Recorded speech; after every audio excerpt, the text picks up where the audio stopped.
Hello everyone, welcome to my new video. তো কেমন আছেন আপনারা সবাই? আমি ভালো আছি, আশা করি আপনারাও ভালো আছেন। তো আজকে সকালটা শুরু করলাম একটু ক্রিকেট খেলা দিয়া। খুব ওয়েট বেড়ে গেছে, তাই ওয়েট কমানোর জন্য যাই হোক খেলাধুলা শেষ করলে গেলাম বরপেটা টাউনে, দোকানের কাজ ছিল। তো কাজটা শেষ করার পরে এখানে একটা দুর্লভ দৃশ্য দেখতে পেলাম। তো কাজ শেষ করে এখন বেরোবো এখান থেকে। তো এই সেই জায়গা, হাউলি পাওয়ার 3 কিলোমিটার আগে। এখানকার অনেক ভিডিও দিয়েছি আমি আগে। তো আজকে ডিম নিতে যখন দাঁড়াইলাম, এখানে একটা ইউনিক জিনিস দেখতে পাইলাম। সেটা হলো ডিম পরীক্ষণ হচ্ছে এখানে। ডিমের টেস্টিং চলতেছে, কোন ডিম পচা আর কোন ডিম ভালো। তো এই বালতিটার মধ্যে জল দেওয়া আছে, যে ডিমগুলো ডুবে যাবে সেটা হলো ভালো ডিম, আর যেটা ভাইসে উঠবে সেটা হলো পচা ডিম। তো এখানে দেখেন এই ডিমটা হলো পচা। তো একটা ভালো জিনিস শিখলাম। তারপর আজকে এখানে দেখি অনেক ভালো ভালো মাছ আসিল। দেখেন এখানে রুই মাছ আছে, কমলকাঠ, কুচিয়া, কই মাছও ছিল, কিন্তু কই মাছগুলো লোকাল ছিল না, চালানি ছিল, তাই নিলাম না। তো ভালো মাছকে একটা কুচিয়া মাছ নেওয়া যাক। এখানে দেখেন হাঁড়ি ভর্তি কুচিয়া মাছ, এর সঙ্গে আছে হাঁড়ি ভর্তি একদম কই মাছ, কিন্তু চালানি এগুলো। তো ফাইনালি একটা কুচিয়া মাছ পছন্দ হইলো। তো কুচিয়া মাছটা ওজন করাই, মাছটার খুব শক্তি, প্লাস্টিক ফুটা করে বের হয়ে গেছে। তো মাছটা ওজন করাই নিলাম, আধা কেজি হয়েছিল মাছের ওজন। তো কুচিয়া মাছ নিলাম, এক হ্যান্ডেলে কুচিয়া মাছ আর এক হ্যান্ডেলে ডিম। তো এখন যাবো বাড়ি। তো দুপুরে খাওয়া দাওয়া শেষ, এখন বাজে রাত্র প্রায় 7:30 পৌনে 8টা। তখন এই মাছটা কাটবে আমার মা। মা কিন্তু কুচিয়া মাছ কাটতে একদম এক্সপার্ট। আর এই মাছটা কাটার জন্য খুবই টেকনিকের দরকার, সবাই কিন্তু কুচিয়া মাছ কাটতে পারে না। তো মাছটা কাটার আগে মাছটা একটু নাগের ড্যান্স করা শুরু করলো ঘরের ভিতরে। এই মাছটা কিন্তু অনেক শক্তি ছিল। তো ফাইনালি মা হাতে লবণ ঠবণ মাখায়ে মাছটা কাটার দিকে গেল। এখন দেখেন চামড়াটা চুলা কিন্তু বিরাট বড় একটা বাহাদুরি, এটা কিন্তু সবাই পারে না। আর খুব শক্তিও লাগে এই মাছটা কাটতে। তো আজকে কুচিয়া মাছ কাটা দেখাবো, রান্না দেখাবো। তো ভিডিওটা স্কিপ করবেন না, শুরু থেকে শেষ অবধি থাকবেন, মজা পাবেন।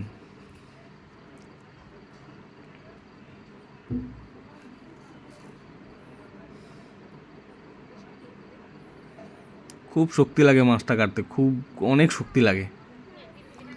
আর এত পিছলা, নর্মালি এগুলো মাছ কাটার জন্য ছাই ব্যবহার করতে হয়, কিন্তু এখন তো আর ছাই পাওয়া যায় না, তাই নুন দিয়ে বা লবণ দিয়ে কাজ চালাইতে হয়। আর সারা ঘর একদম রক্ত রক্ত হয়ে গেছিল। দেখেন আমার মা কিন্তু কুচিয়া মাছ কাটতে খুব ভালোভাবে পারে, কিন্তু কুচিয়া মাছ খায় না।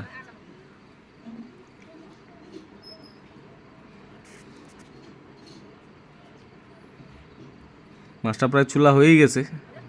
চুলার পরেও কিন্তু মাছটা জিন্দা, নাচানাচি করতেছে। এই যে এখানে দেখেন নাগিন নাগিন ড্যান্স করতেছে।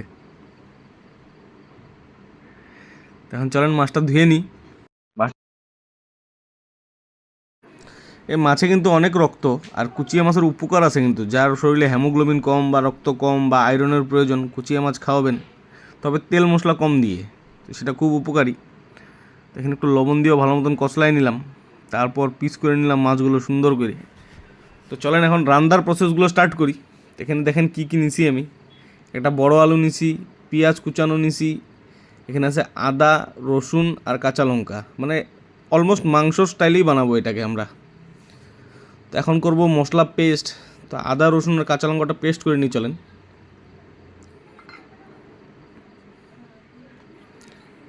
তো আমাদের পেস্ট করা হয়ে গেল। এখন চাপাই দিছি কড়াইয়ের মধ্যে দিব সরষের তেল। সরষের তেলটা দিয়ে খুব ভালো করে গরম হতে দিব। আর গরম হওয়ার পরে এটার মধ্যে প্রথমে আলুগুলো ফ্রাই করে নিব।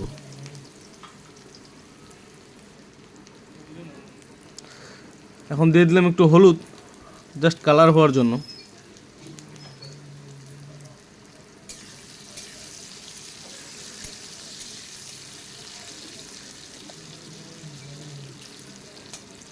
তো আলুগুলো একটু ভালো করেই ভাজবো।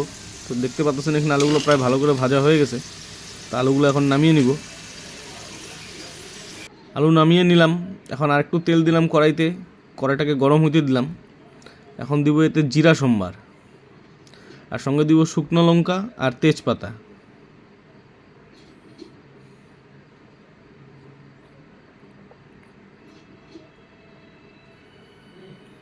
সোমবার দেওয়ার পরে খুব ভালো করে ভাজা হতে দিব সোমবারটাকে।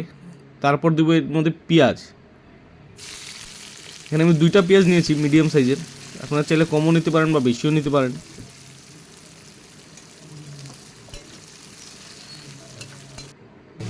তো পেঁয়াজটা দেখতেছেন মোটামুটি হাফ ফ্রাই হয়ে গেছে।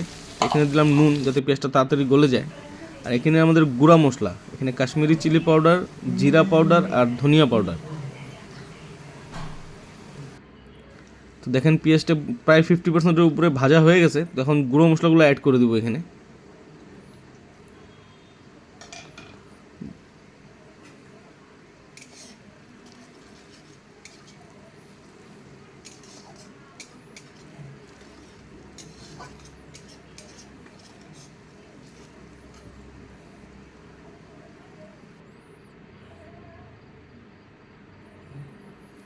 গুঁড়ো মশলাটা দেওয়ার সঙ্গে সঙ্গে একটু জল দিলাম যাতে মশলাটা না জ্বলে যায় নিচে, বা নিচে যাতে না পুড়ে।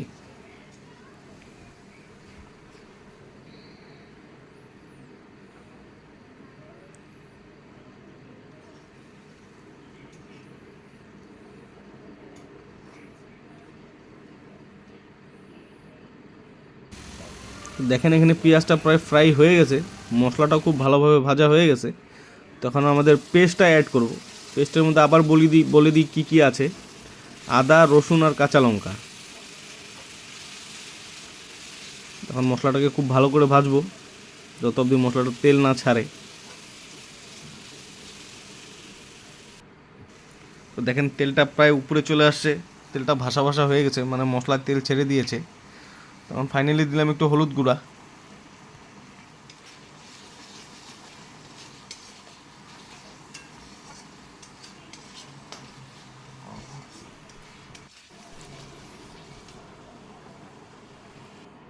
তো মশলাটা ভালোভাবে ভাজা হয়ে গেছে। এখন এখানে দিলাম লবণ। লবণটা নিজের স্বাদ অনুসার দিবেন, যে যতখানি খাইতে ভালোবাসেন। তখন দেখেন মশলাটা খুব ভালোভাবে ভাজা হয়েছে। এখন দিয়ে দিলাম এতে আলু দিয়ে আর একটু টাইম সাতলাবো।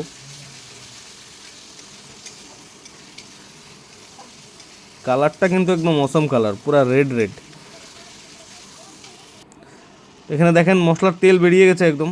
এখন ফাইনালি অ্যাড করব মাছগুলো। পিসগুলো কিন্তু ভালোই বড় বড় ছিল আর মোটা মোটা ছিল অনেক কুচিয়া মাছটা, আর খুব শক্তিও ছিল এর মধ্যে। তো সাধারণত কুচিয়া মাছ আমাদের বাড়িতে আনা হয় না, খুব কম। তো আজকে রাস্তার ধারে পাইছি দিকে আনা হয়েছে।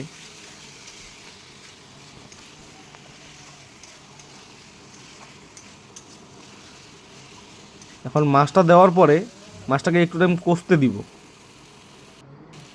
দেখেন এখানে একদম তেল বেরিয়ে গেছে। এখন একটু জল অ্যাড করলাম, এটাকে জল অ্যাড করে কষাতেই থাকবো, কারণ এটা বেশি ঝোল রাখবো না আমরা। আর এখানে আরেকটা স্পেশাল জিনিস দিব, এটা হলো ধনিয়া পাতার ডান্টি।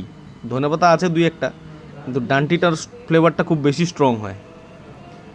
তো মাছটা ঢাকা দিয়ে রাখছিলাম আমি, চলেন ঢাকাটা উঠাই এখন দেখি কেমন। এই যে এখানে দেখতে পাচ্তেছেন তেল পুরো উপরে ভাসতেছে, আর মাছটা খুব ভালোভাবে হয়ে গেছে।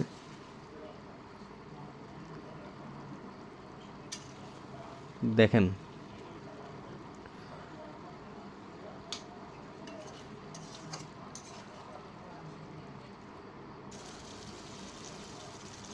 তো এখন দিলাম একটু ঝোলটা কিন্তু শুকায় যাবে, অল্প টাইম রাখবো ঝোলটা দেওয়ার পরে।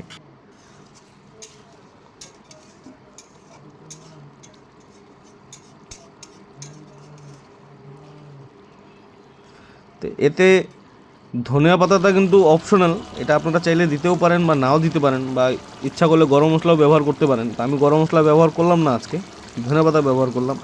আর আজকের ভিডিওটা এখানেই শেষ করলাম। ভিডিওটা যদি ভালো লেগে থাকে চ্যানেলটা প্লিজ লাইক, শেয়ার আর সাবস্ক্রাইব করবেন। আর কে কে কুচিয়া মাছ বাড়িতে খান একবার কমেন্টে জানাবেন।